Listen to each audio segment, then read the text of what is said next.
Let's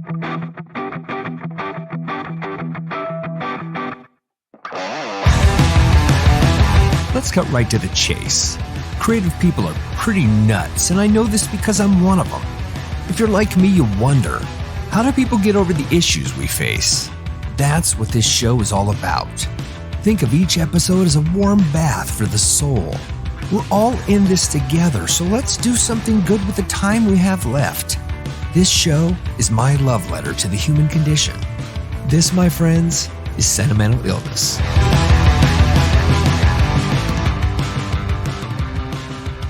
How you guys doing today?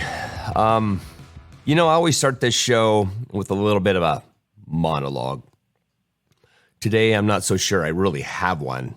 And it's most of the time I think I am talking about how difficult my life is, or the struggles, the things I've been walking through, and the frustrations I've been dealing with. But I'm in a good mood, so I don't have much to chat about in that regard. Which is to say, good for me, right? For many of you who have noticed, I don't have the background set up yet for the new booth I have.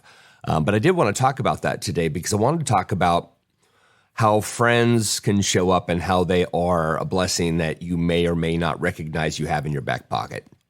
I've been one of those guys who, until I was about 37 years old, I'm 57 years old. So for the last 20 years, I've had a pretty rough time. I'm not going to lie. Personally, financially, physically, choices, all the things. But for the first 37 years of my life, I was just winning, man. I mean, winning left and right, winning in my career, winning as a musician, winning economically, just doing really well. It seemed that every choice I made sense and worked out. Now I'm in my Job period. And for those of you who have never heard of Job, he's the guy in the Bible that gets the boils and his family dies. And yeah, it's that thing. Hasn't been that intense, but it feels like it at times, with the exception that I still have 20 different hot sauces in my fridge. This all to say that about 2 years ago, I decided to get into the voiceover world. And that's been a slow burn. Something I really, really think I'm pretty good at, but I haven't had that thing hit me yet, that opportunity that connects me to, the long game, so to speak. And so I've been doing things here and there, and I do not own a vocal booth because they are tremendously expensive. And that doesn't mean you can't do a great job in your closet or some other makeshift unit, but I really wanted to have a vocal booth. So a buddy of mine whose daughter is one of the top Amazon voiceover people. She does all the books, so tons of books. I mean, like over 300 books. They had a booth that they wanted to sell. And long story short, I ended up getting that booth. And I have it in my garage now, and it is utterly fantastic. The problem is it's 97 degrees here today, which means the booth is about 110. And there is no real inexpensive way to set up AC. So yeah, we're not in there today. The other thing about this is a friend of mine saved me $1,000 by helping me cart it privately. We actually drove over to get the booth, took it apart ourselves, carried it out to the truck, and then slowly drove 150 miles back. And the reason I'm bringing that up is because this is a guy who I've known for 10 years, who's always shown up for me in times of need and has never, ever asked for anything and has always been available. So I guess I would just say quickly that when times are tough in our lives, I feel like the blessings and the beautiful things that can occur, if you want to call them gifts from God, or if you just want to call them kismet, the reality is those amazing things always happen through people. It's always the interaction of others. And that's what I'm so grateful for. So I just wanted to say that. So yay me. All right. My guest today, Vikram Shankar. Probably one of the most amazing keyboardists, session musicians I've been inspired by. He's fallen into my life quite recently, but the impact has been pretty amazing because of the type of music he plays. A good friend of mine, Andreas Ballness, from the German supergroup Philosophophobia, told me I have to talk to this guy. Says, I met him. He's fantastic. What a musician. You know, the people he knows, the people he's played with, just outrageous. So for a guy like me, who is a former session musician, then I meet a session musician like him, who's, granted, he's not just a session musician, but the capabilities, the level of which he plays, the people he's playing with, it's inspiring. I'm a little envious, I'm not gonna lie. But he is extraordinary. The music is everything I want. When I'm driving in my car, if I'm going through a mountain pass, I want to listen to Silent Skies. I just do. That's exactly what I'm looking for. So, look, I could blab about this guy all day. I wrote this huge paragraph, and I'm not reading any of it. I'm just going off the top of my head. But you have heard this man's music, trust me. If you watch this show, you know I'm into all kinds of music, but specifically metal, hardcore, you know, and progressive music for that matter, the music with lots of notes. So if you've heard of Pain of Salvation or Redemption or Lux Terminus or Threads of Fate or, you know, people from Fate's Warning, you know, I mean, he's touched the hands of gods and he's doing all right. So let's bring him on. I got my great music here.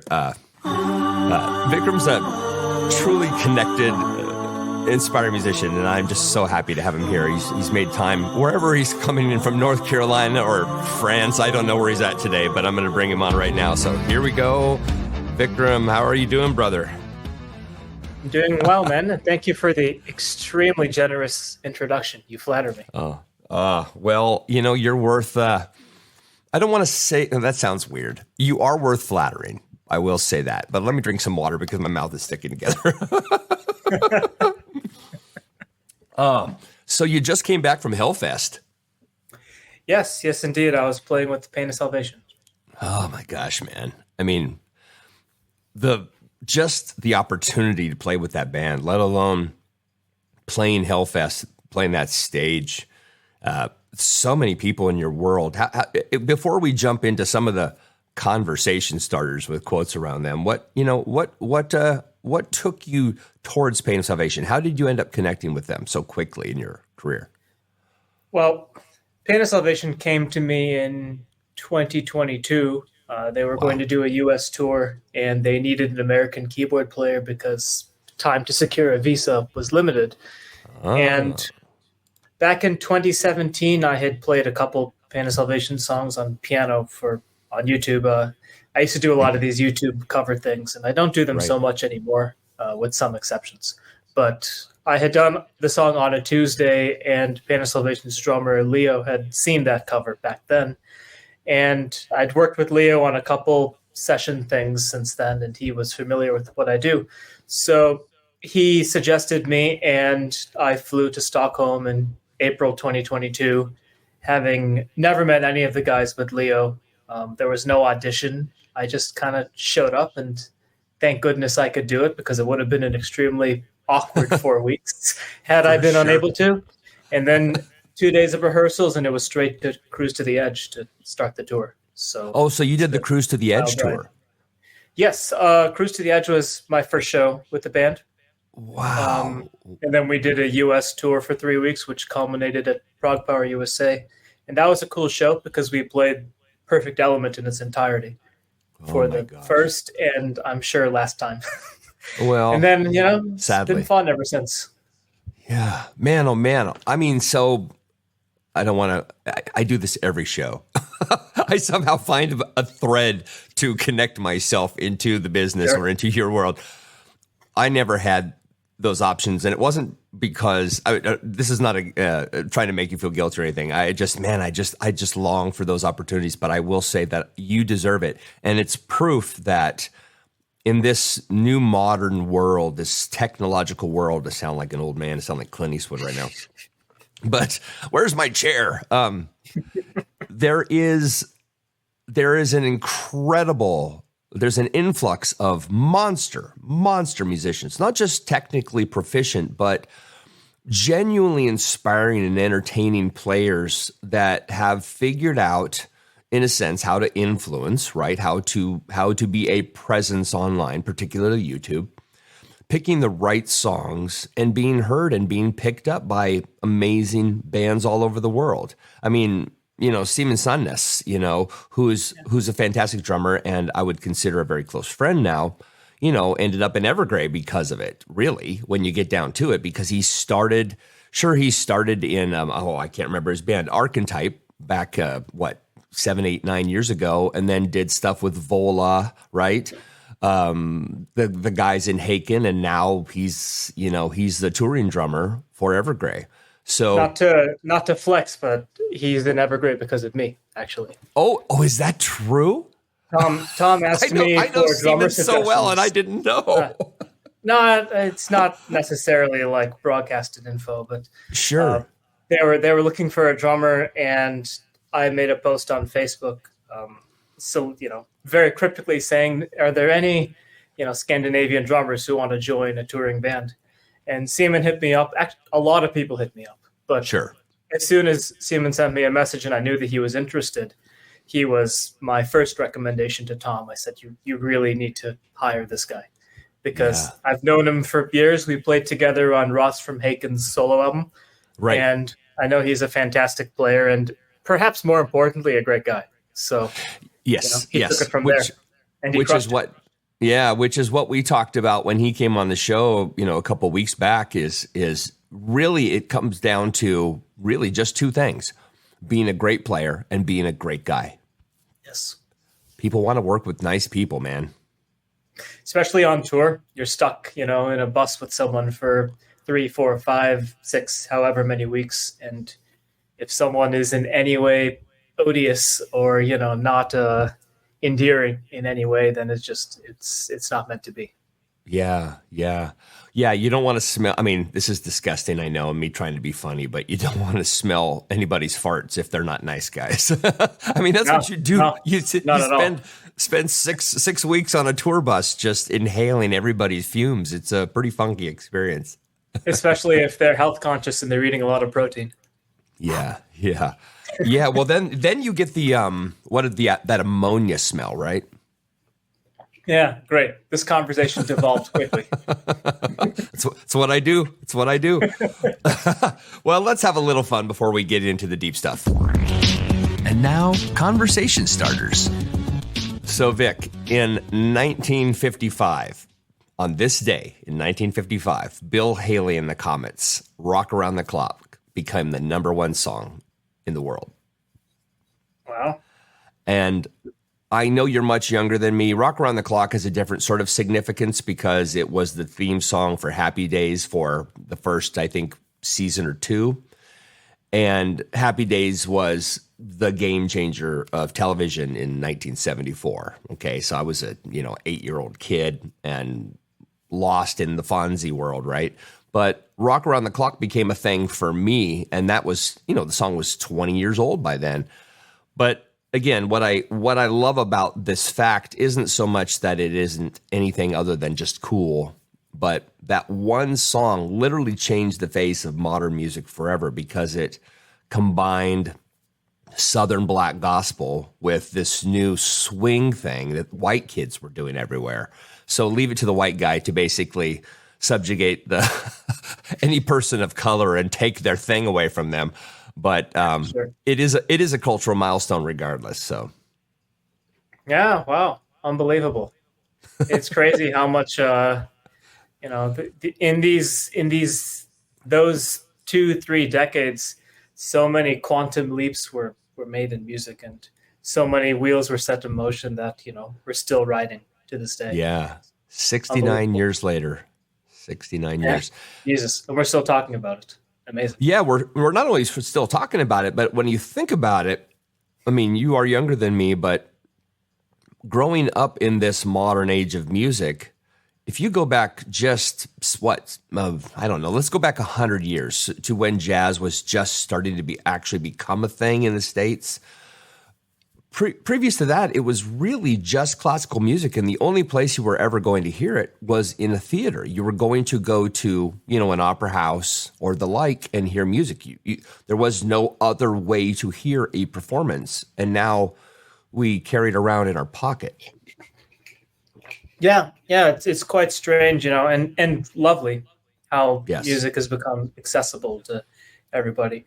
But also it's strange because I guess, 150 years ago, you had to be your own Spotify and you had to learn how to play the music you wanted to listen to, or know someone who could play it for you in your parlor or whatever. So True. that's quite a strange thought. Imagine if we lived in that world today, and if you wanted to hear your favorite band, you had to learn to play it. Wow. Yes.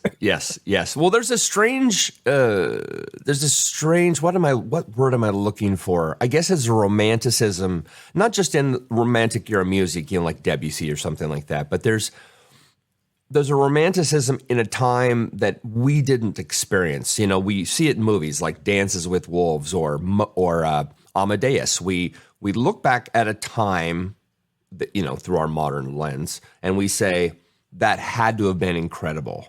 But we aren't thinking about the fact that there was no running water, or there was no electricity, or there was no heat in home. These were tough times. And then you look at the people like, say, Beethoven or Mozart or, any of the classics, and you make this assumption that they were all old men because of the white powdered wigs. But the reality is these were all young, insanely high level prodigies that, just they stood out like a sore thumb. It wasn't like the world was populated with mind-blowing artistry back then, Yeah. And I think we also forget that many of the composers who are remembered the most fondly today had the hardest times, in their era.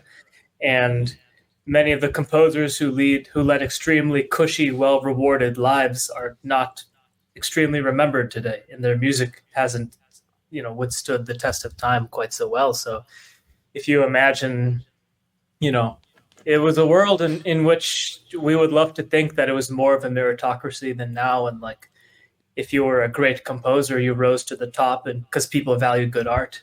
But it was not necessarily that way. And the rules that dictate what music is popular now were in some way effective then as well. So, yeah. Well, how do you think about that, though, in regards to your own playing today, or that your own availability in the public eye? Meaning, has it changed to you? Do you look at the world and say, outside of technological advancement, right? Everything from electric keyboards to internet availability. But do you look at this and say, the guy today doesn't necessarily have to work as hard to stand out? Because I think it's the opposite. I think it's so much harder today because there is way, way, way too much content. No, I would say it's probably harder for the vast majority of musicians to cut through the noise. And there is a lot of it. At the same time, it's also easier to, if you have a voice, to have your voice heard. And I think the fact that pretty much anybody can make good sounding music and anyone can hear anything they want to hear is probably more of a good thing than a bad thing. But it does make our lives challenging. And, hard to any break musician through, for sure. any musician or, artist in general who you have heard of in any way has gone through so much to get there. And it's incredible, whether you love their music or not. It just to reach that upper echelon of success in 2024 is such a mind-blowing achievement that I think anyone like that deserves respect. Yeah. Right on the money, brother. Right on. Knowing you were coming on today, obviously I have to do research. But then there's this other part of me that wants to push back against the research because I want to discover it right now with you. And I know, obviously Silent Skies is your baby.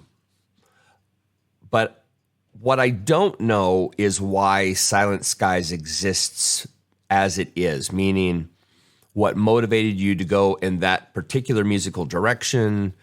What does the name mean, etc.? Because I know we have this, and I know I'm not on the right track here, but I just want to throw this at you anyway. In the last, 70 years, ufology has become this huge thing, right? There's a new oddity every week. Now we've got scientists here and there saying, well, we've actually been with some sort of something going on in the world for thousands of years, You've got people on a religious side saying this is, these are fallen angels. This is demonic. This comes from the heavens. You got people on the other side saying these are dwellers that have been on this planet for millions of years, and they're secret societies that are underground. And you've got people, of course, that believe they're extraterrestrial aliens. Is Silent Skies a project that is just more about the names evocative to the point of the type of music it is? It sort of represents, because that's how I think of it? Or is there something hidden in the name that you've drawn up, and your brain sort of generates music based on the fact that you're creating something that is inspired by something we don't understand?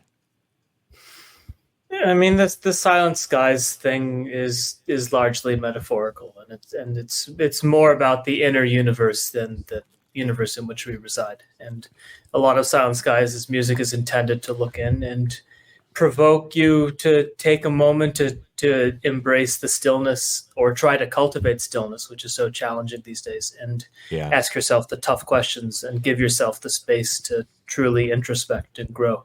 So the name Silent Skies has more to do with that than anything literal. But if we're on the subject, I will say briefly that I think it's extremely unlikely we are alone in the universe, statistically speaking. I find that very, extremely unlikely.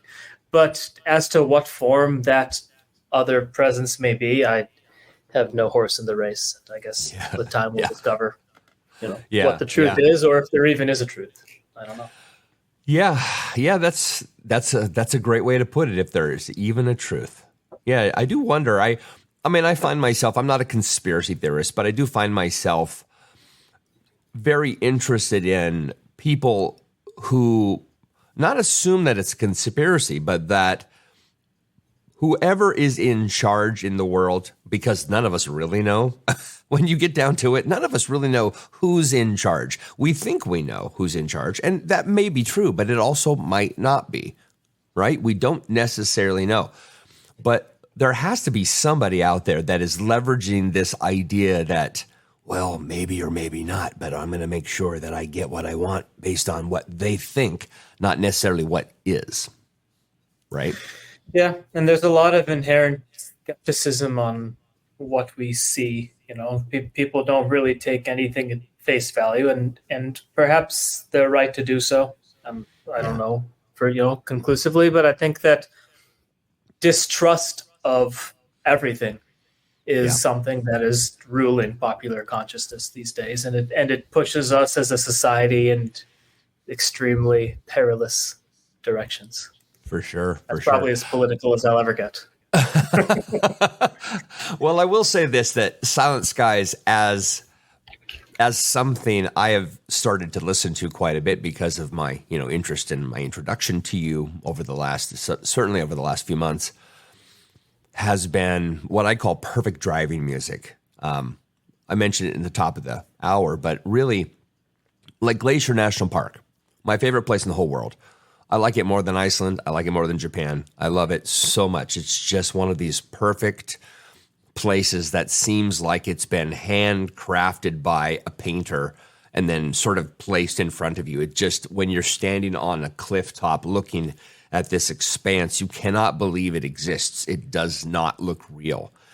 And I can't wait to go back there and drive through the passes with your music, because I'm going to. It's that experiential to me.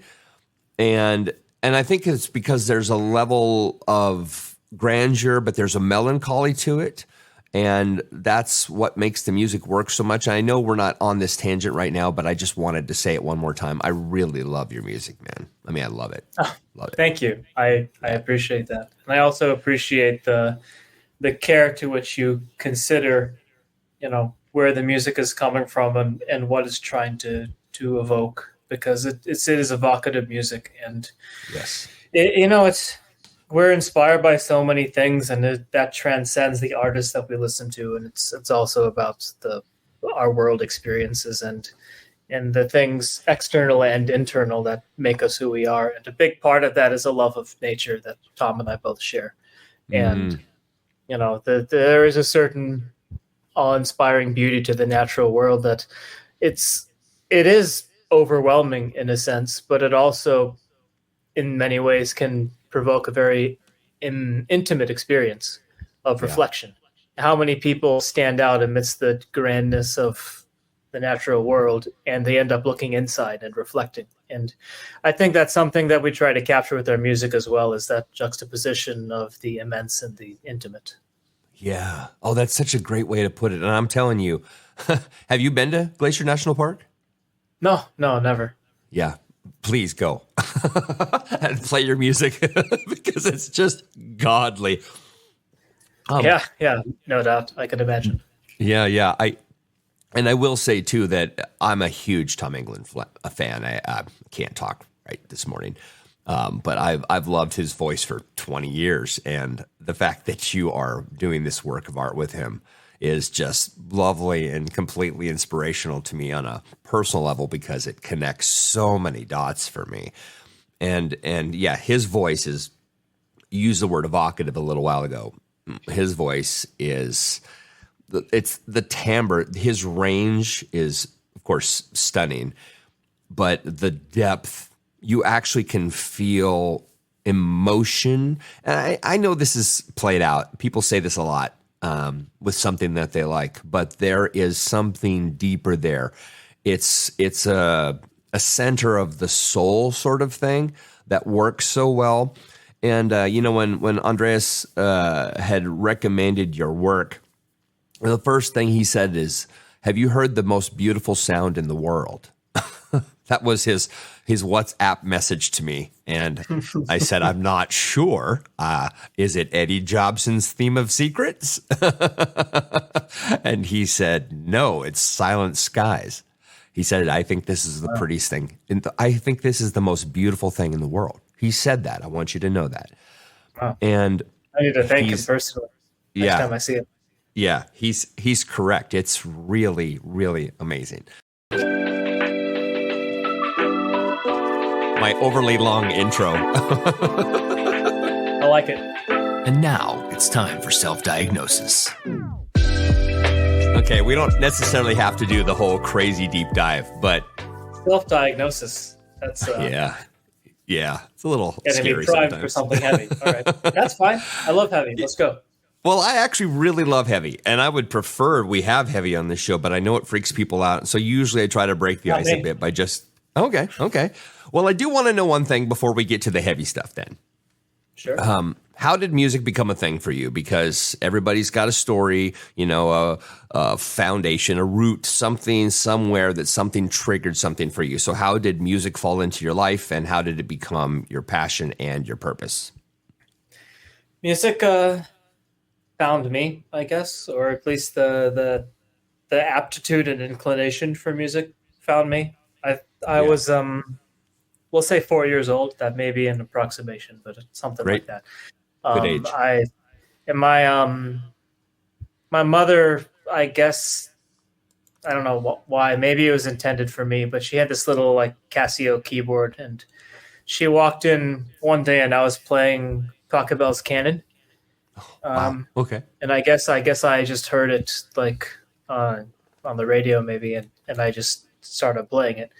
And we had a family friend who was I think principal French horn for the Cleveland Orchestra, and he was over, and he said, "You need to start getting this kid lessons because he has perfect pitch. He discerned this by ear and just started playing it with no instruction, and that's special, and you should nurture it."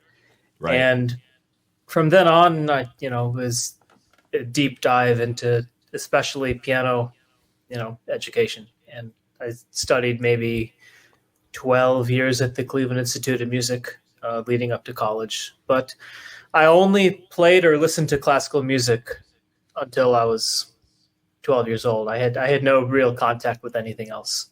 Wow. And then right when I was about to become a teenager, I had this explosion, and just so many different things entered my mind, from first classic rock and then on to progressive rock and then on to progressive metal, which is how I got into metal. It was via progressive metal, and that simultaneously into electronic music and into jazz music and all this stuff. And it all just kind of happened as I was a teenager, and I learned guitar because I loved, guitar players. I learned drums because I've always had an inclination for drums, and Awesome. Just, that's where it all happened. But it all goes back to many years of classical piano study. And while I, have gone in many different directions since then, I think it gave me both the discipline and a basic toolkit of chops that I can count on. And I know in any given situation when I go in to, whether it's coming into a Pain of Salvation gig or whatever, I have this basic foundation of competency that, has been developed over many, many years. So wow. I guess it all goes back to that. I don't know if that answered your question, but Oh, it's perfect. No, it's perfect. Were you born and raised in the States, specifically in the South? Because I think you live in North Carolina, without giving away your address or anything. No, I live in Asheville, North Carolina, but I was born and raised in Cleveland, Ohio, and I lived there until age 24 or so. So wow, that's very much been my roots, and so much of what I am today is shaped by Cleveland. I used to go see the Cleveland Orchestra every week with my parents, or nearly every week. We would go frequently. And then by the time I was a teenager, it was more like, monthly, but still regularly. And as I mentioned, I studied at the Cleveland Institute of Music, and then I studied at Oberlin College and Conservatory, where I studied music for film and jazz piano. So the culture and institutions of the greater Cleveland area, which first of all are much underrated. People kind of have looked down upon Cleveland as this sort of like, that doesn't really have much to offer anything. Right, dirty city by the lake. Profoundly untrue. And there's the presence of one of the big five orchestras in the States alone is enough to demonstrate, Cleveland's cultural power. But having spent so much of my life there, and being absorbed in their culture and also the culture of the jazz scene and the metal scene. They had a very strong metal scene as well. And all of that was instrumental for me being who I am today. Yeah, that's fantastic. It goes to show you too, so much. Sure, you're downloaded, you're born with this natural ability, right? The perfect pitch or certainly the desire, the curiosity of, what is music? It's not just a series of notes, but it's also a series of behaviors and actions. It's what's in your body. It's what's in your brain. It's in your DNA. But then there's this massive nurture piece that comes from the right people, the right surroundings, the family, the people that push you forward. And then when those two coalesce, you become you, right? As a young man, developing, then falling in love, as you mentioned, with, say, progressive metal, and then leading down this road. Because, yes, I can look at everything from Pain of Salvation and Redemption, the myriad of things that you've done, and they all have, I don't want to say they're all similar, but they have the same sort of fingerprint, if that makes sense. There's obviously a few outliers, but it seems to me the reason I'm drawn to your music is because I have the same taste. I've fallen in love with the same type of material, Symphony X, obviously the Rushes and the Dream Theaters of the world. But with the progressive metal piece, if you don't mind me asking, what was the first band that really connected with you in that space, in that genre? I had been into Rush since 7th grade or so. Rush is kind of proto metal. It does a proto 7th grade band. Metal. Totally. So it doesn't. Along with Pink Floyd and The Doors and Led Zeppelin and that world. But the first progressive metal band I fell in love with, and I remember very clearly, I was in 8th grade and I had a friend who was really into progressive metal. And after school one day, he pulled me into a classroom and kind of slapped a pair of earbuds on me and played the song Octavarium, the Dream Theater. Oh, yeah, that'll do it. And that was it. Because, first you go through what I would consider as a very Pink Floydian period. And then you go through some things that are very, very folksy and evocative and just beautiful, well-written, great harmonies. It appealed to the classical musician in me.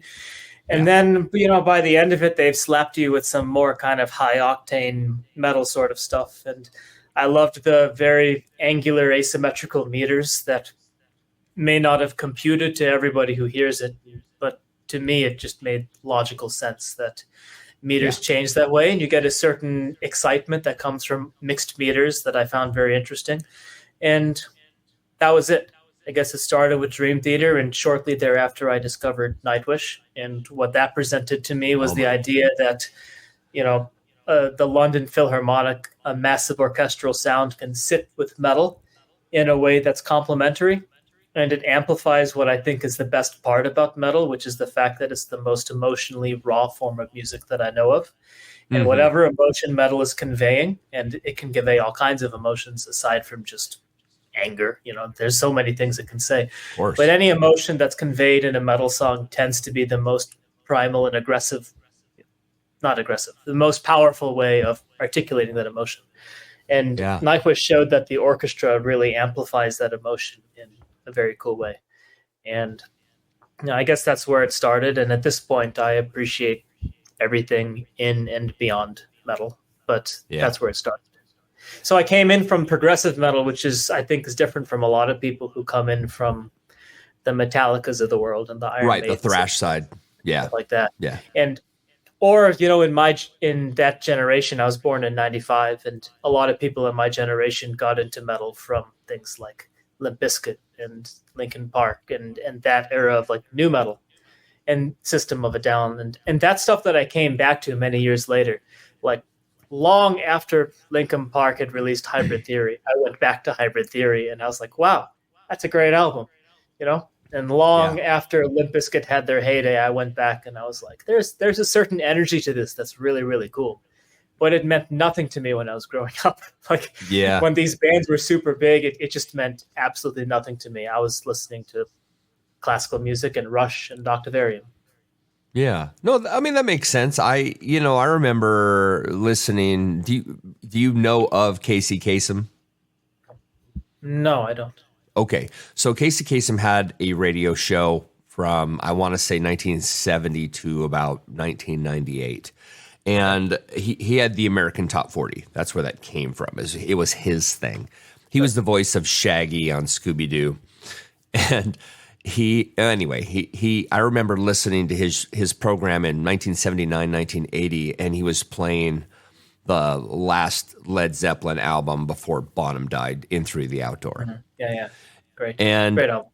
Yes. And I was not, because of my age at that time, so I was 14. So I was born in 1966. So I was 14, and I had never, because I grew up in a very, very rural place, I had never heard bands like The Doors, Jefferson Airplane, any of that stuff. I had never really heard it. Rush, in fact, was one of my first breakthrough bands, listening to 2112.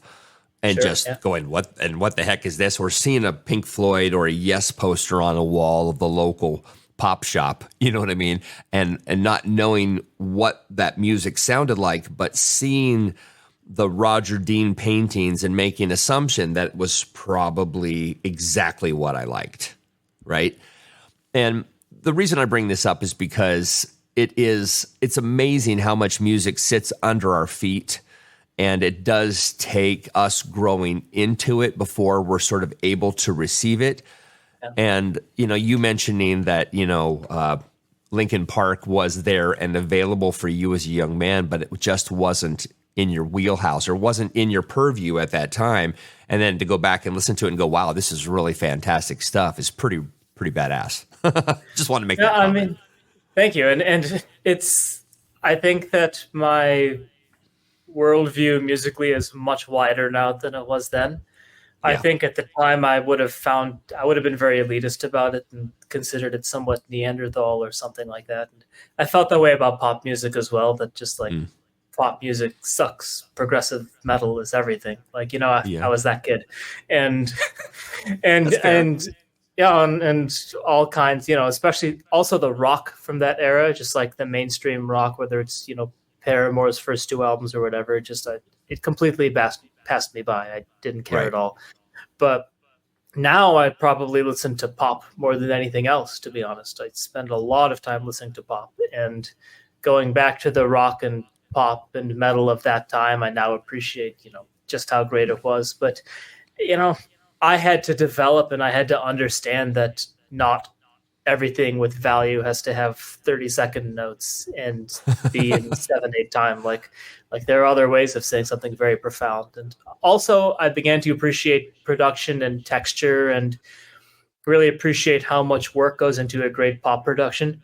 That was probably my Yeah. first clue that pop music is great, was really appreciating just how hard it is to make a great sounding pop production, and Yeah. understanding that a Max Martin production has so much more going on than an Iron Maiden production, and just considering how much goes into that. And now I'm like a full-fledged pop head, which may not be the thing that I want to say, but it's true. No. I love Well, it. it's Love it. honest. I think most of us, there's this weird sort of guilty pleasure idea that if you like Nickelback or Creed, you either have really bad taste and that none of that's true. Screw that. It- I don't believe in guilty taste, and Nickelback's a No. great band. That's it. I agree 100%, 100%, and I have a great Nickelback story that I'll tell you offline. That does not belong out here because it's a little personal, but it's pretty fantastic. But yes, I agree with you, and I love pop music. I admit to really, really loving pop music. Traditional, people would call it pabble, whatever you want to say. But I grew up the same way. I mean, I'm telling you, Vic, yeah, the idea of 30-second notes, 64th notes. If I could listen to Terry Bozzio and Frank Zappa all day, that's all I was going to do, because I wanted to have my mind blown. I wanted to ask, how is that possible? And then I wanted to figure out a solution. And it wasn't until I was much older that I realized those weren't 30-second notes. Those were rolls around a drum kit. But my brain was thinking that those had to be single stroke rolls. So I just worked on them until I could play them. Now, what's cool about that is I went up like to the sky because I could do these things that were very, very difficult to do because I didn't know better. But I was so foolishly obsessed with this idea that technique meant more than feeling, is where I believe I failed as a musician. And look, I'm sitting here happy to say I've had good experiences, which led me to today, which meeting somebody like you and being able to just enjoy this moment. But boy, oh boy, oh boy, did I miss out on opportunities because I was such a snob about, well, this kind of music is esoteric to you, but it is, you'll see, is that idea that you'll see you're wrong about this, that I know something you don't. It was a very arrogant way of looking at music. And I was stuck that way for a really long time. So to hear you walk through that as a young man and then quickly get out of it and embrace all the different styles is a lovely thing. It's probably why you're here today. It's definitely why I'm here today, because I think that something like Silent Skies even would not have happened when I was in high school, because I would have considered that a bit simplistic. And, I've watched videos of me improvising at the piano when I was 14 years old or something. And there's seeds of what I am today, but it Right. tends to be extremely cluttered. And I can hear where I was playing something very beautiful and then got restless and just kind of decided to vomit all over it. And it's like, to be clear, I love technical music to this day. Sure. And I also love the pursuit of technical excellence. And that's really the reason that, or one of the reasons that I have the project Lux Terminus, which I'm very kind of buried in right now because we're working on our next album at the moment. Yeah. But for me, Lux Terminus is all about just reveling and relishing the process of pushing yourself, because I find that to be a very enjoyable thing, to work on something very intricate and technical and nail it and have that Yeah. feeling of like, yes, we did this. And I am a better musician than I was a week ago because I worked my ass off to get to this point. I love that. Yeah. At the same time, with Lux Terminus, I'm also allowing my sensitivity that I've developed with things like Silent Skies to come in there, and become part of the sonic stew and allow things to take a more sensitive and expressive approach, because that's who I am.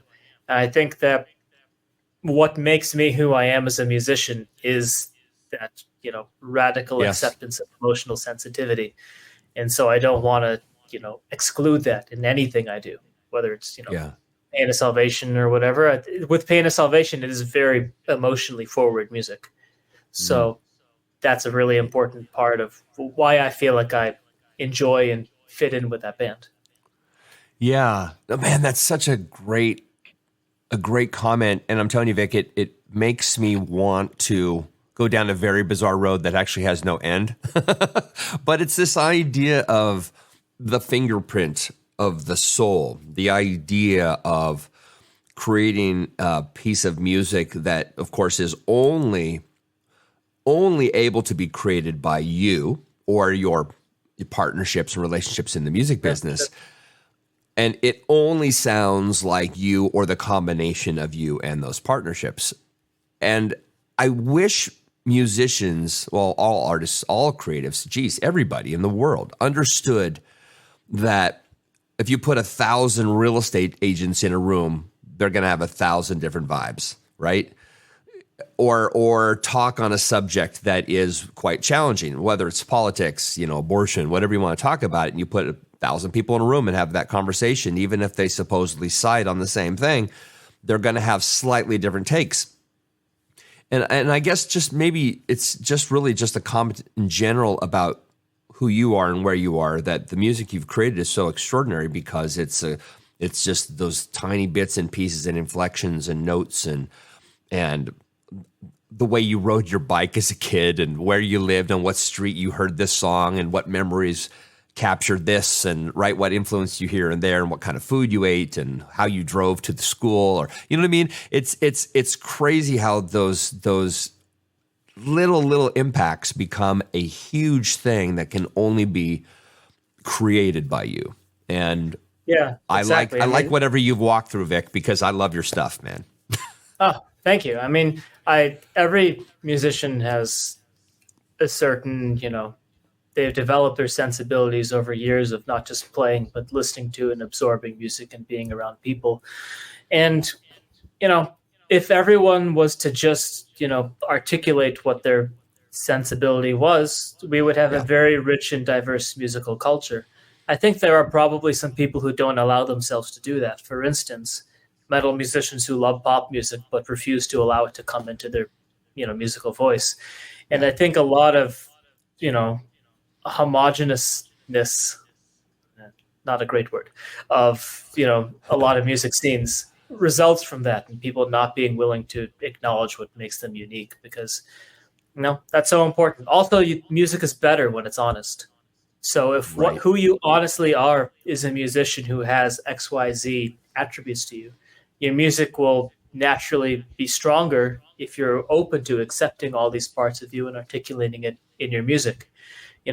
Silent Skies is what it is because I love the music that I love.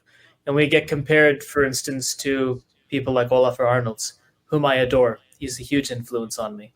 But I don't play piano like Olafur Arnalds plays, because I have a classical background and I love a lot of more technical music. So there are subtle bits of technicality that come out in my playing that don't really come out in Olafur Arnalds' playing. With Lux Terminus, I love technical music, but I also love a lot of sensitive stuff, and I love atmosphere and texture. And so I don't write instrumental progressive music the way Planet X does. I don't think Derek Sherinian grew up with the same kind of music that I grew up with. So he plays the way he plays, I play the way I play, and Lux Terminus stands apart from Planet X because I have all the stuff that I'm into that I assume Derek is not into. So, the music becomes stronger because I know this about myself, and I'm not afraid of putting pop influences in a progressive track or electronic hip hop influences in a classical pop track, or whatever. I don't really care. I'm just going to be honest. Yeah. I think the beauty of all that, and you're saying what I say every week, which is if you just focus on what you do if you love what you love and you do what you do, it doesn't matter. It doesn't matter what anybody else thinks. And I'm not to say that you should just thumb your nose at everyone. You know what I mean? It's, look, you guys will regret it. You'll see, none of that stuff. Not the stuff I was doing as a kid, but really just embracing you, being good with you, because it inevitably, sorry folks for listening, because I say this every time, but inevitably everything becomes honed to the point that the people that don't appreciate you, don't like that style, don't like a certain subgenre, don't like a certain feel, they go away. And it's not because they suck, it's because you're not for them. But inevitably, the people that are for you find you, and then because they're buddied up with people that are similarly minded, then they start finding you. And the next thing you know, you've developed an audience, a listenership, a base that just loves what you do and encourages you to continue to create what you create, regardless if it's even in the same genre, because there's something about your thumbprint, your musical soul that draws them. And that's what's key. As long as we stay true to ourselves, it kind of works. It just continues. Does that make sense? Silent Skies is probably the best example of that for both Tom and I, because it's very interesting when I talk to our fans. They have a certain idea of what we probably reference when we're writing music together, whether it's great bands like Anathema or Evergrey or Swallow the Sun or whatever, right. all this kind of stuff. But we're not talking about that stuff. We're talking about Taylor Swift and Ed Sheeran and The Weeknd and Drake. Like these are the artists that we talk about when we have songwriting sessions. It's not let's do like a doom metal thing here. It's let's try a Taylor Swift Midnights era thing here. That's because that's who we are and that's what we love. And both of us have a very strong affinity for that type of music, and it means a lot to us. And we're open to bringing that influence into our music. And lo and behold, the people who listen to Silent Skies, who a big chunk of them are Evergrey fans and they're progressive metal fans, they love it. They may not realize that a lot of the synth-based sounds I use are literally, it's a patch on the bow that I call the Drake bass. They probably don't realize that. That's okay. I don't care, because it's what I do. And I believe in radical honesty when it comes to your music making, just complete unabashed embracing of who you are and what you love. Because there's no point in approaching this stuff with fear of being who you are and closing any parts of yourself off, because I think audiences are more likely to react negatively when they think you're phoning it in or holding yourself back. I see that a lot. See a lot of people, lambast bands for just making the same album over and over again, when I'm not sure those people would make the same album over and over again if they were more honest about what they actually want to do musically. But they feel like they have to deliver something to their audience. They feel like it has to be packaged in this way for them to maintain their success. And one thing that I absolutely love about the success of a band like Sleep Token is they show, I think, the music world in general, that you can be super freaking weird and do things completely backwards and bring in things that no metal band would ever bring into their sound and be way bigger and more successful than the metal bands who just stick to the tried and true formula that was developed in 1983 and has just stayed stagnant ever since. And that's what really works, because people know when they listen to Sleep Token that this is something fresh and honest, and they're doing what they want to do, and that resonates with people. So I think you don't have to love a band like that, but I think that you should appreciate the fact that they are hopefully opening a lot of minds, both in music fans but also in the industry in general, and label executives reevaluating what's actually going to work, and maybe bands that would have never been signed 5 years ago will now get an opportunity because they're saying something unique. Yeah, man, that's so well thought. Thank you for sharing that. It's so true. Bringing up the Sleep Token thing is such I don't want to say it's an obvious get, but it does make sense that when you listen to, I don't know, name a song, when it shifts from this sort of violent metal to R&B, you wonder, okay, again, where's the resolution here? Why are they going in this direction?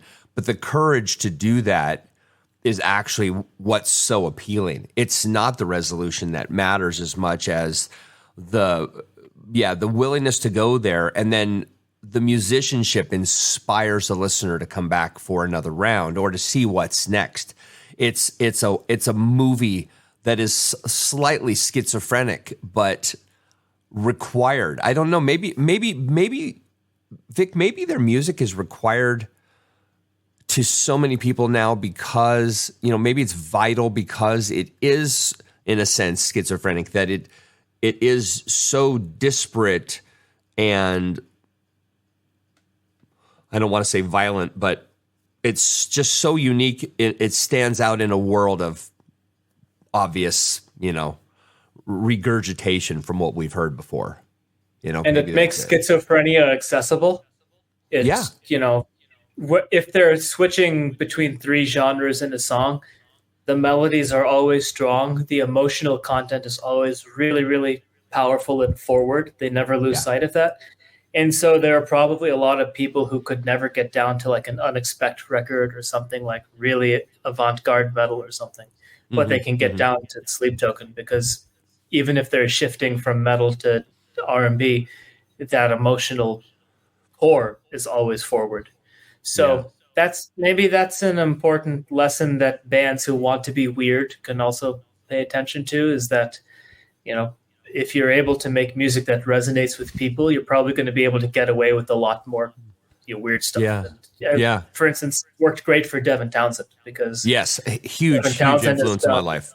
Yeah, he's amazing. Devin Townsend has done 7 million different styles in his life, but his emotional content and the storytelling, the story that he wants to tell, is always extremely forward in his music. And I don't personally believe he makes any music that loses sight of that goal. No, and that's why it works.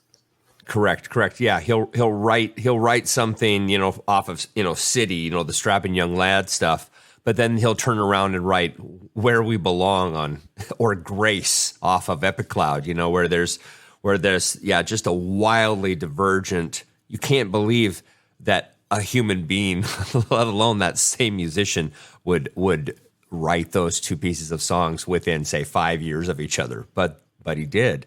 And wearing his, not just emotions, but his schizophrenia, his I don't believe he was an alcoholic, but I know he had issues. There was a period of time. I know he's struggling with depression, of course. I just love that. I agree with you. I agree that he puts it out there, and his music somehow, because of his thumbprint, his musical sound, his style, and his amazing voice, it all connects. It all somehow makes sense because you recognize the depth of his soul hidden inside of those notes. Yeah, it's the honesty. And also it's a case study in sometimes when the rare moments in his career where he's somewhat lost sight of that honesty and he's done a record that maybe is expected of him, it tends to not go as well. So it's, it's proof positive that kind of honesty is what is the best policy for him. And to his credit, he always seems to realize it. And whenever things are getting stagnant, he moves on rather than, beating a dead horse, which I think is a fantastic lesson.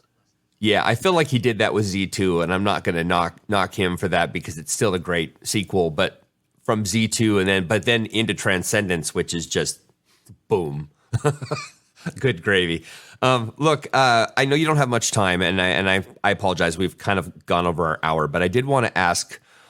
Man, I have so many questions for you, man. I mean, I wanted to talk about the video. No worries. The video. It's all good. Well, okay, so I definitely want to talk about the video game stuff. So before we go, but I also want to ask you about pain, masking pain.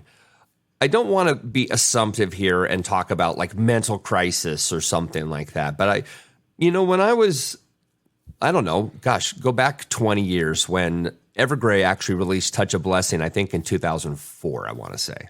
It might have been a little later than that, but it was right in that range. And I remember listening to that record and thinking, I connect to this not just musically, but I never listened to lyrics, man. I mean, I'm telling you, Vic, I've never really cared for the stories behind the songs. I like the music is what's telling the story to me. It's what's creating the emotion, the way it thematically moves. And I listened to that record and I was so captured by it, but I always felt confused by it because I wasn't sure what Tom or anybody else was trying to say with it. Was it an anger record? Was it a record against religion? Was it a record that was confused about religion? Was it a record that was positive? You know what I mean? I could never really figure it out. And maybe I'm an idiot, but I just couldn't.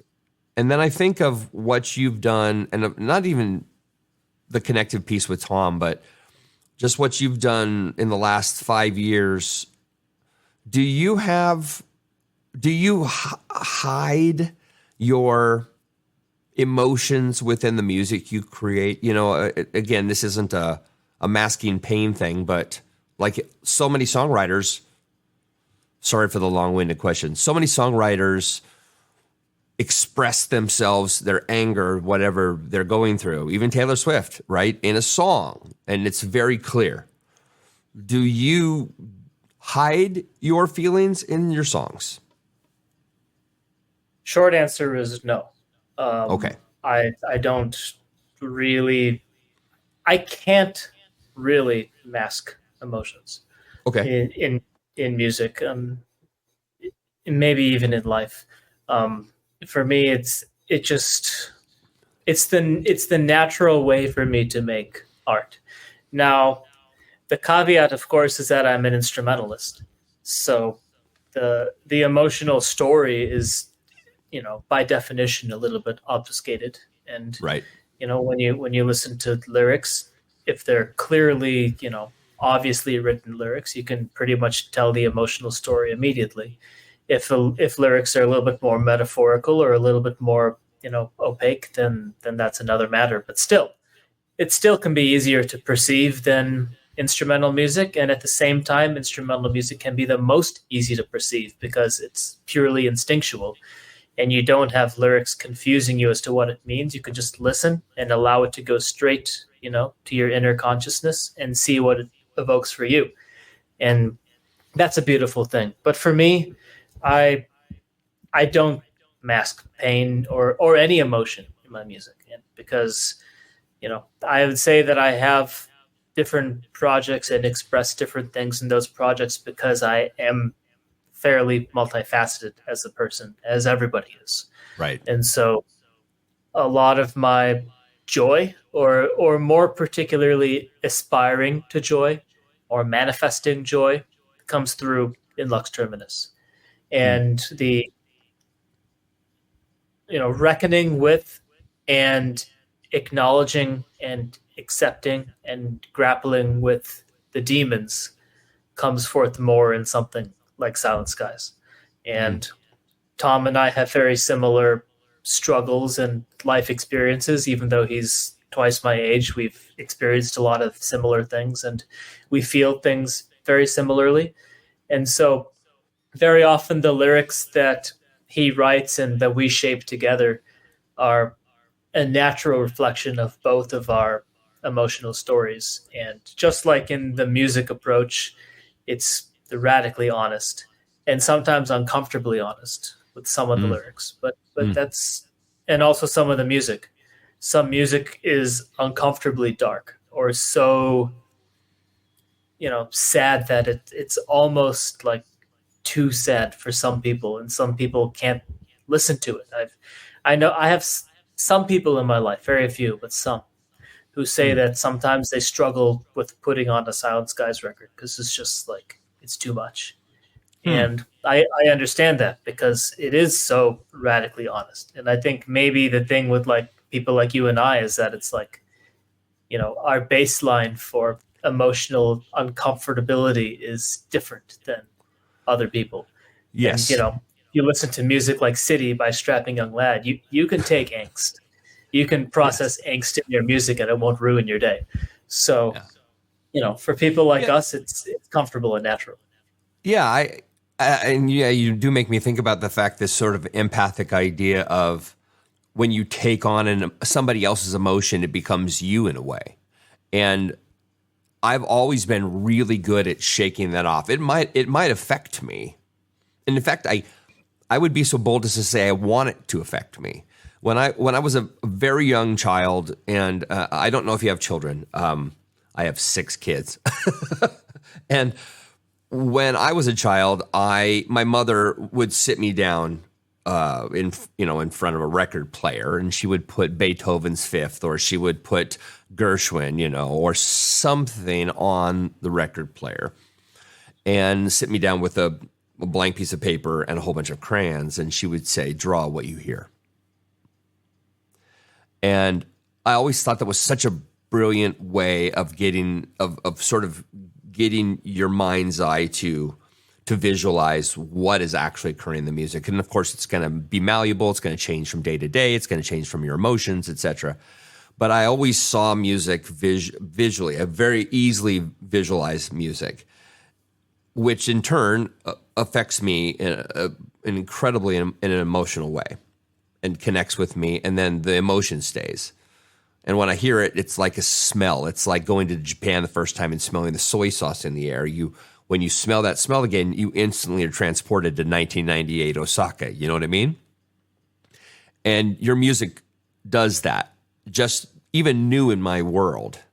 I'm not sure if I have a question for you, but what's your idea? What's your thinking about that you are imprinting yourself in your listeners' ears, that they aren't going to forget you because of an emotion that you've created so evocative, it becomes unforgettable? I understand it because it does, as a music fan myself, I've had so many of those experiences. And so I'm extremely cognizant of music's power. And I'm cognizant of the fact that music is a conversation. And I've never been comfortable with the idea that I'm on a pulpit or something, and I'm talking at people and trying to convince them of things, whether it's ideology or feelings or anything. I am much more comfortable with the idea of music being a dialogue, and whatever I express is taken in by the listener, and they can react to it, and they can, maybe not have a literal dialogue. We're not sitting together in the same room, but at the same time, they process what I'm saying, and they may have a reaction to it. And it may not be the reaction that I foresee or that I intended, if I intended any such reaction. Very often they can hear things and go in completely different directions.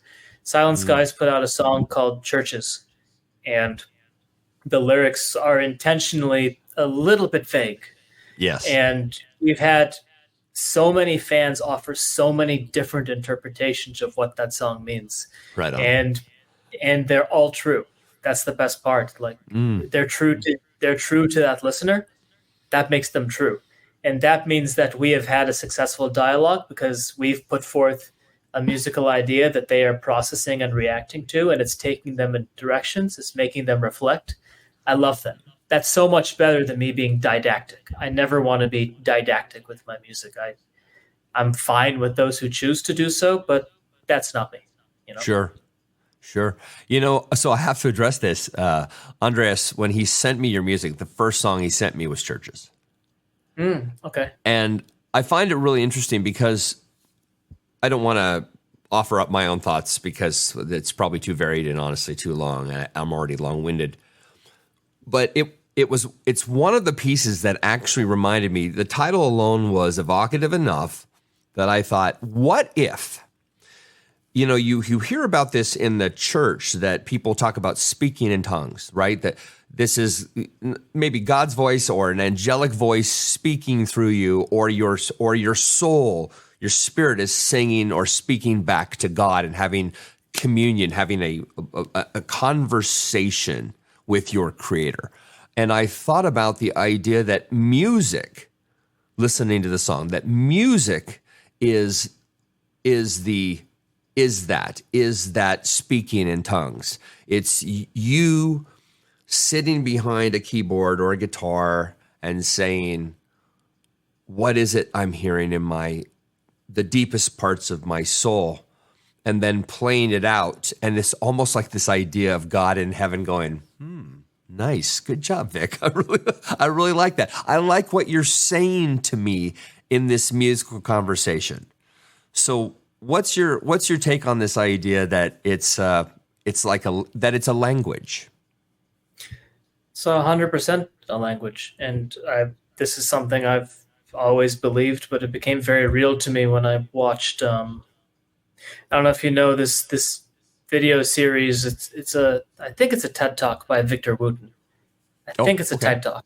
Maybe it's not, but it's called Music as a Language, and the idea is that, his case was about music instruction and pedagogy. And his idea was that we don't teach music the way we teach languages. We teach music in a very different way. But if we were to teach music as a language, what would that look like? And for him, it was like, how do babies learn languages? They're around parents, they're around adults, they hear stuff and they start to pick it up intuitively. And the way he puts it, he's like, from a very young age, babies are jamming with adults. They're having jam sessions, trying stuff out. But in the musical world, you would never put a musical baby alongside a musical adult and to have them just jam it out from a young age.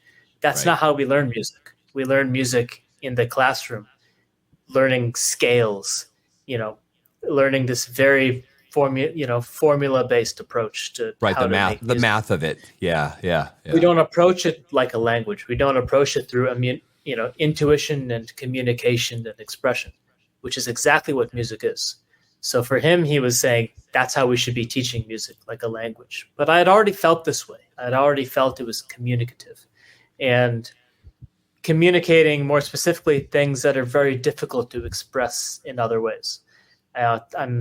I'm reasonably well spoken, but I still find it very difficult to articulate some concepts, especially emotionally, but not even just emotionally, even politically. I find it very difficult to articulate things with just, the right nuance compared to playing a piece of music and expressing my feelings that way and my thoughts and beliefs and who I am.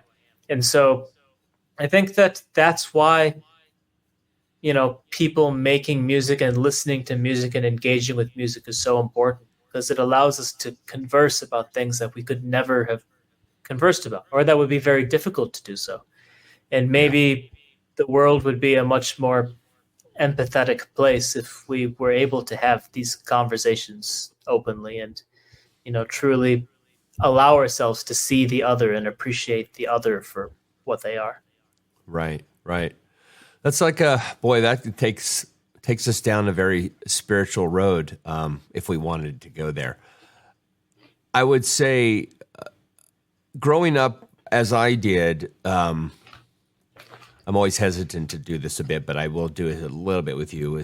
I grew up in the church, and so for me, music hits a little differently. And not to assume that I know something others don't. That's not what I mean. I just saw it differently.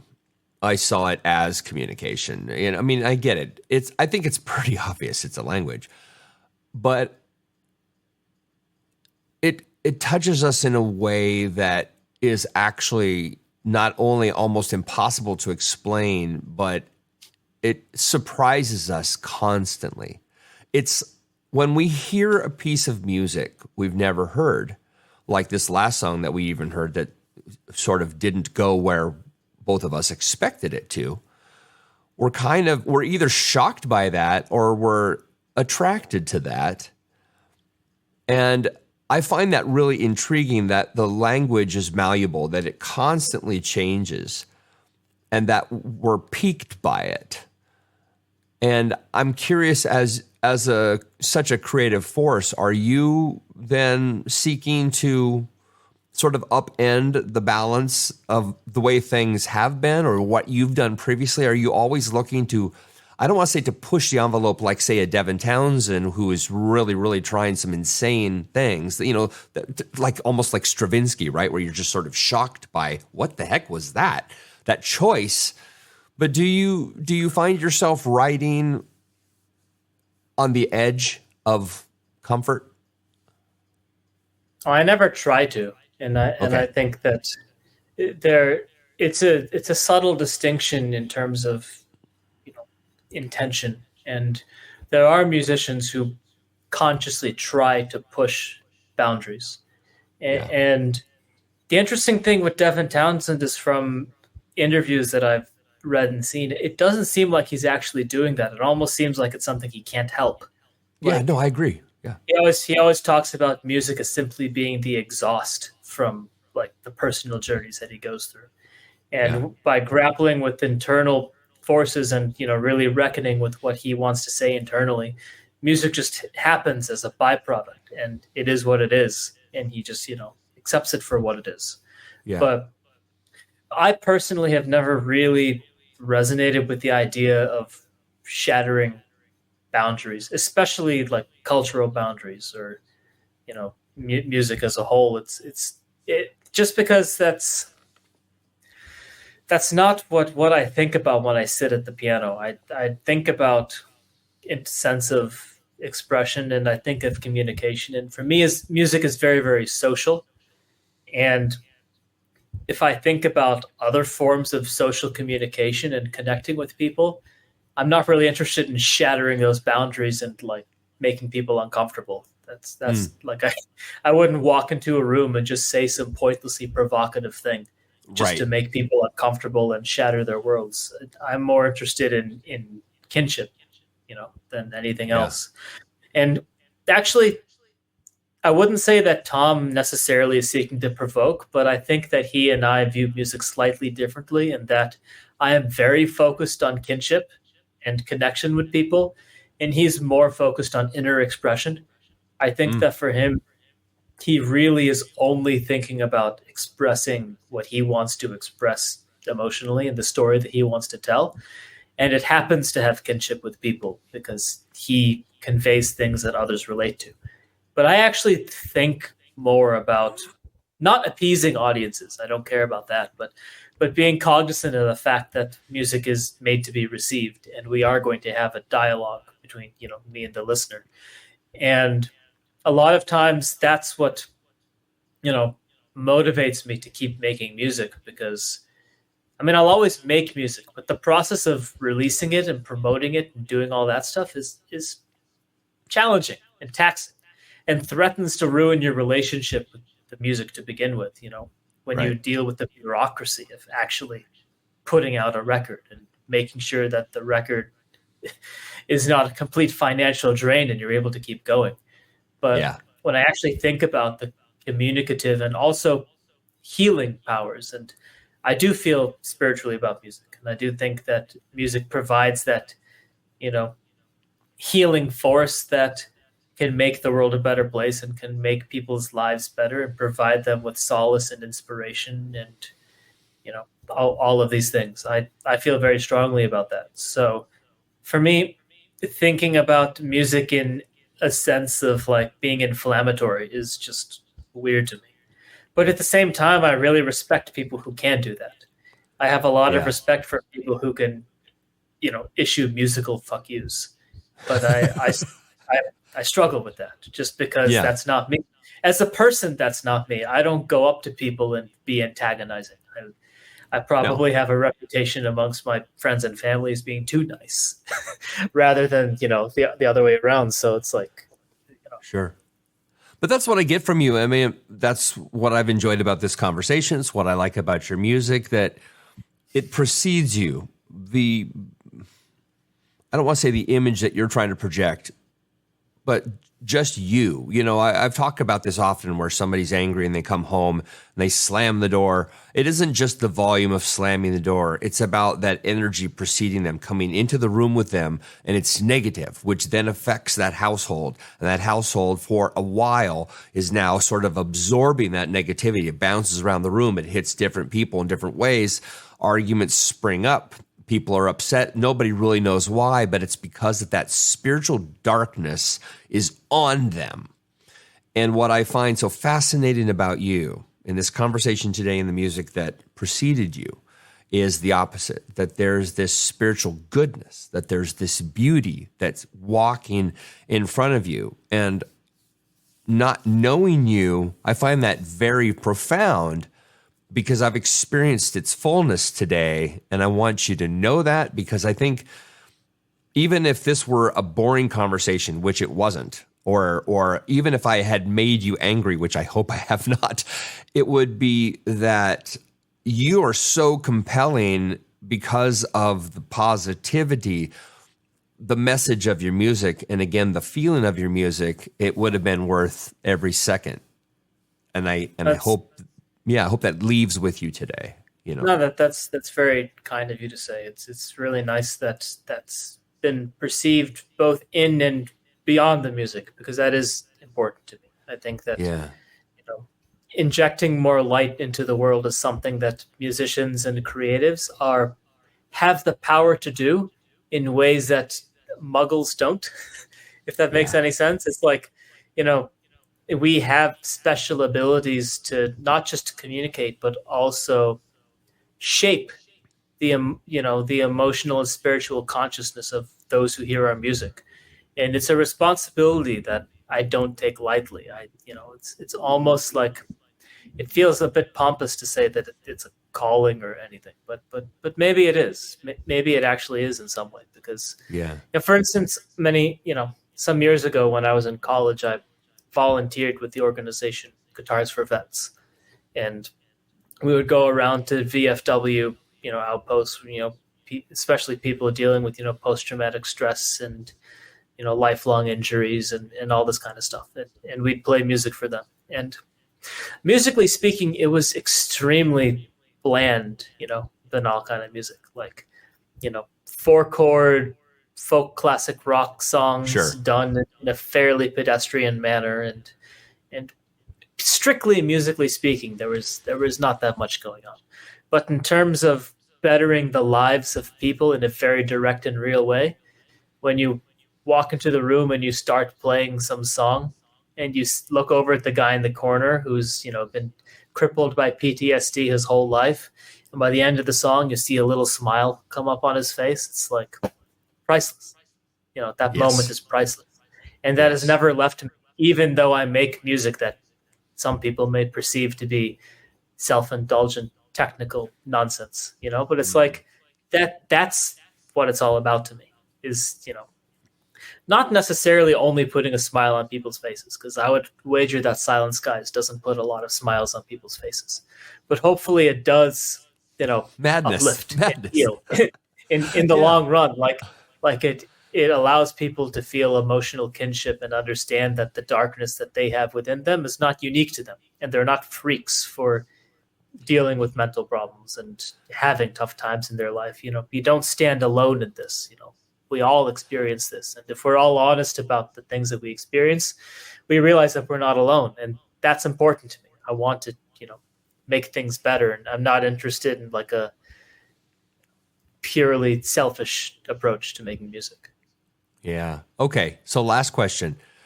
Yes. You can name up to 5 things. You can name one thing. I don't care. But what I would like you to tell the audience is 5 things that you believe you are. I should say that you are. For example, my name is Rob, right? Okay. So I'm going to say Rob is a great husband. Rob is a great father. Rob is eccentric. Rob is annoying at times. Rob is really funny, right? These are statements I know. I'm not saying, well, I hope I am, or I think I am, or someday I'm going to be, but I am. What are 5 things you would state about yourself? Firstly, I would state that I'm hard. I started that and then I immediately lost it. It's No weird worries. because it is hard to distinguish aspirations from factual statements, because For real.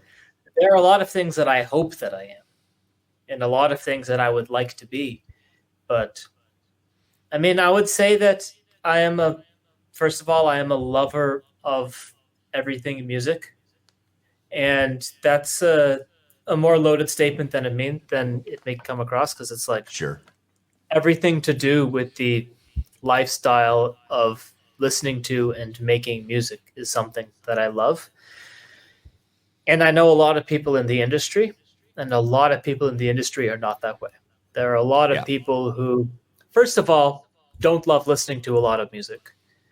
I find that very common. There are a lot of people who are making so much music, and it burns them so hard, and it's so exhausting and all consuming that they don't have that love of listening to music. But I'm that guy who walks around all day with an earbud in my ear, just always listening to something. It's Awesome. always bringing me joy. It's always making me happy. I'm always exhilarated by discovering something new that is fresh and inspiring. A lot of people in my world don't do that because, it's hard to find new inspiration, and a lot of people Right. just aren't receptive to it. I find that the more time people spend in the industry, the more they go back to what they loved when they were like 13 years old, and that's it. But I've never been that way, and I hope I'm always that way. But that's very much who I am. God, that's 1 out of 5. Oh my goodness. Like I said, 1 is good. I mean, I don't want to torture you at the end here, but I do. I would love to hear one more. No. Let me keep thinking. Okay. I'm a spiritually connected person, and more specifically connected to what's beyond me, what's outside of me, because I very strongly believe that we do have all of us and everything beyond us as well. We do have some kind of interconnectedness, and perhaps that comes from being I was raised a Hindu, so for the first many years of my life, I was instilled this kind of panentheistic appreciation.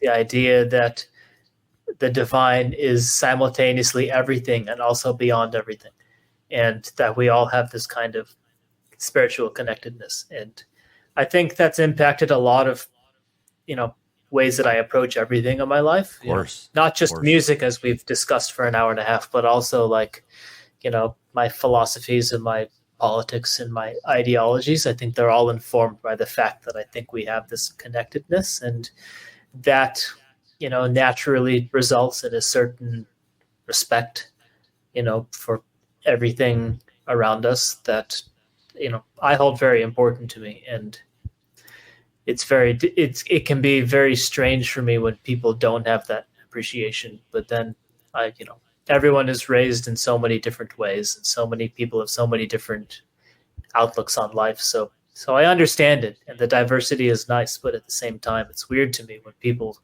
don't have that intrinsic respect for everything around them. Yeah. I love it. I mean, any more? I guess those are two very, very loaded things, but I'm a huge, this is somewhat related, but I am an absolutely nutty animal lover. Nice. And I'm constantly my girlfriend is always so taken aback sometimes, because she'll see like a spider or something, and she's like, "Oh, this is weird. This is a little creepy." Right. And I immediately I go name it, and and you can't kill it now.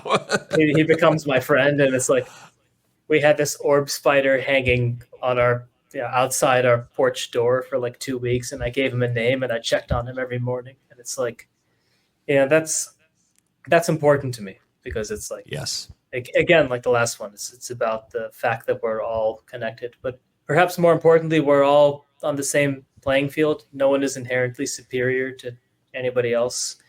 No creature is inherently superior to any other creature. Just because some have lucked out in the lottery of the universe and others haven't, I mean, that doesn't necessarily mean there's any inherent superiority or inferiority. So Are trying to think of more prosaic ones, less lofty. Like my dumb ones, I'm a dad.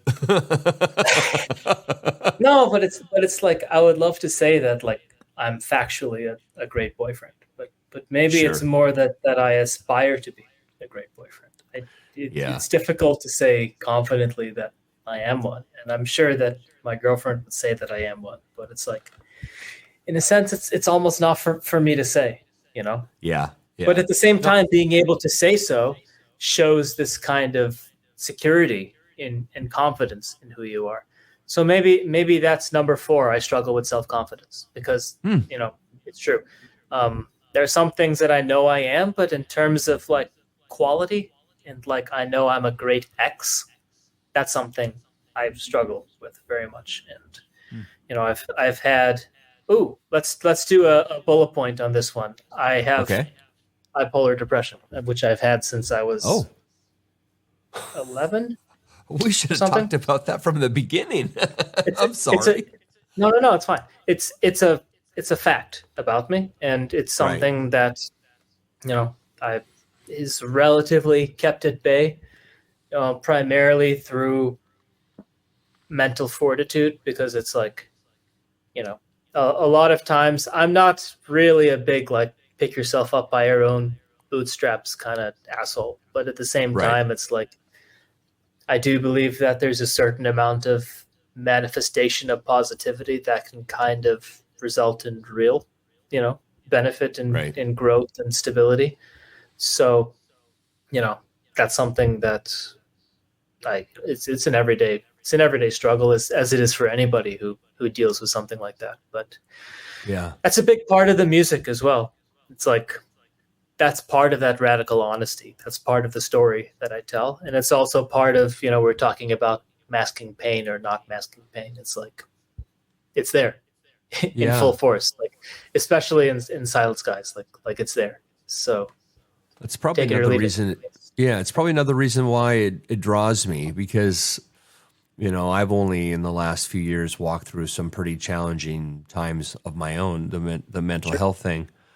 Never really experienced it before and hadn't really kind of poo-pooed it. I don't want to say it didn't exist, but I just couldn't understand why somebody would have difficulties mentally. Sure. And then I walked into it. I'm like, oh my God, I'm like in a pit of despair that won't stop swallowing me. So I do kind of understand it. Obviously the bipolar side is a whole nother animal, which just it seems so much more exaggerated, but that's also my misunderstanding of how it really feels, because I have no idea. This all to say that, ending now, what I like about you is that you are a culmination of all the things you've said, all the things that you haven't said to me today, and this musical output that is inspiring and lovely. And I guess I would just say I am so honored to meet you, and it has been an absolute joy. And I am so grateful that your music exists and that you took those spiritual and universal cues to pursue this for your life, because it makes a guy like me realize that things are pretty special when you decouple yourself from the hard parts of your life and you just allow something to wash over you, and your music does that. So thank you so much, buddy. I mean, really, thanks, Nick. Thank you, man. That's extremely beautiful words. And it's been lovely speaking to you as well, because, I do a lot of these, and sometimes people don't, I appreciate the willingness to dig deep. And that's a beautiful thing to me. And I always enjoy chats where I'm able to actually like dive in headfirst into some deep and profound waters. And it's a very interesting way to meet somebody, because like a lot of times you do interviews and you talk to someone for the first time, and within 5 minutes you're bearing your soul. And that's not something we do in real life, really. Yeah. I mean, I guess we could, but that's more trauma dumping than having a connection. but it's a beautiful thing, and I've really enjoyed this. Thank you, my friend. Take care of yourself, and we'll talk soon, okay? Right on, man.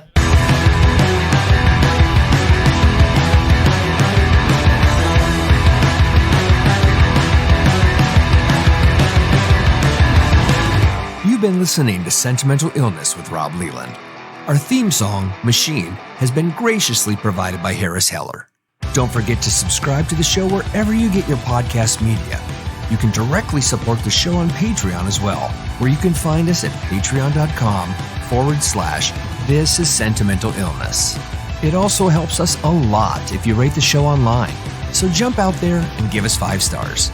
And lastly, always remember, your mind will overthink everything, but your heart can never love enough. See you soon.